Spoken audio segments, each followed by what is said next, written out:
Kamala Harris is due to be the next president of the United States. Don't take my word for it. Joe Biden basically just said that. It's really, really concerning, and we have the video right here for you. My two daughters were born that you can do anything a man can do.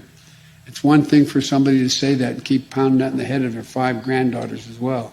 But guess what? Until they see it, until they watch, it becomes real then.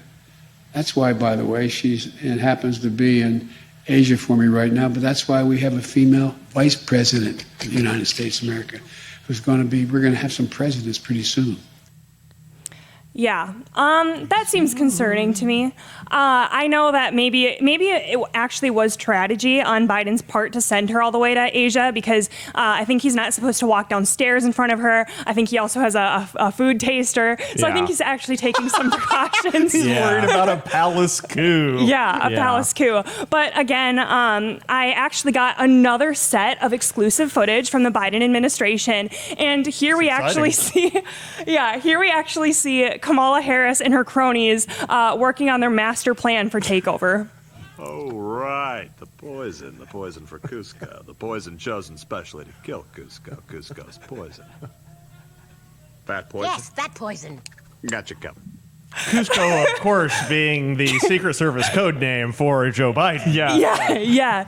So I just thought that would be great to show you. But I think that I think that it's very true, and I think it's actually really sad that we even have to have this conversation and be like, oh, she's clearly waiting in the wings. And it's like we've seen time and time again where it's a picture of Joe Biden and then Kamala Harris in the distance. So my question for you guys is, how do you think that this reflects on the world stage? Do you just very quickly? Do you guys remember that picture that showed up a couple weeks ago? Biden in the foreground and Kamala just barely peeping out from the side. If anybody in the booth can find that and we can put it up, that would be hilarious.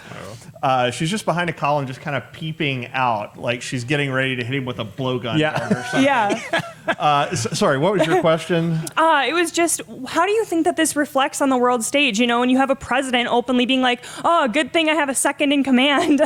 Well, they already don't respect him. You know, Biden goes to all those summits where he meets all the other world leaders and he can't even remember their names. There's actual clips of him going like, yeah, and this guy, and you know the thing, and then they don't respect him, and then this is just news of this. As news of this gets more and more prevalent, that Kamala Harris is going to take over. You know, there's lots of left-wing places saying that too. This isn't just a partisan thing.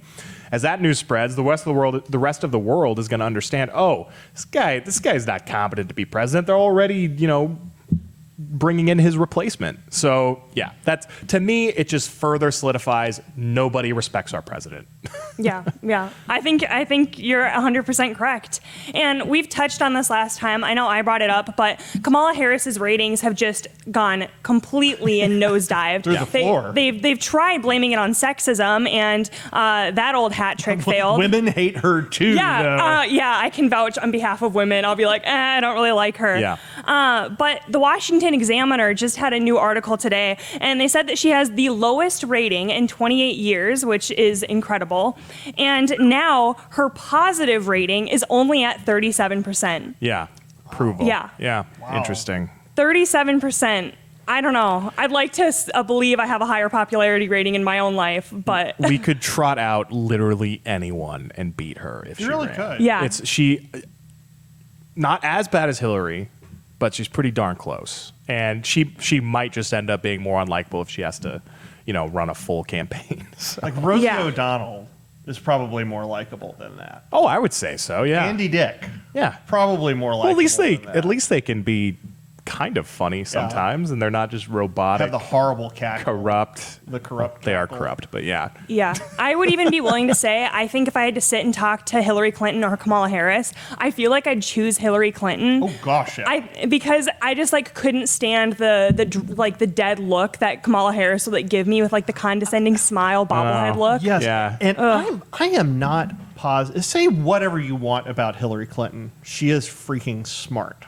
She is smart. Yeah. She's not the smartest woman who ever lived, Yeah. which was what they were all saying in the 90s. She is smart. She would be interesting to talk to. I don't think Kamala Harris has an original thought in her head. No. Yeah. No. She that's obviously, she always goes with whatever the wind. Like she just goes with what's going to be most popular. So yeah, that's exactly what it is. Joe Biden could announce that we are going to re-invade Afghanistan and Iraq tomorrow, and I think she would be totally fine with it. Well, yeah, and it's like, I think it's good to point out that even when she was campaigning against him and running against him, she failed in the polls then too. But she literally came out and 2%. said he was a vicious racist who hates like African Americans. Oh, yeah. And so it's like either you're a liar, or you have like no principles whatsoever and are just power hungry. And so I think she's probably both. But it wasn't just racist. Remember, she says she believed Biden's accuser. She said she believed the woman who said that Biden had pinned her up against the wall and then gone under her skirt. She said she believed that. And now she's cool palling around with him in the White House. And were you the one who said, were you telling me the other day that she was confronted about that in an interview? And she said, oh, it's just a debate. Yeah, no, she did. She said that a while ago. Yeah, she was confronted about it. Do you still believe her? Why did you say these things? I was like, oh, it's just a debate. It is power. She will go in the direction that she thinks power. And the just a debate thing, she'll say whatever it takes to get a step ahead, that's exactly no matter how not true it is. Debate. Yeah. Yeah.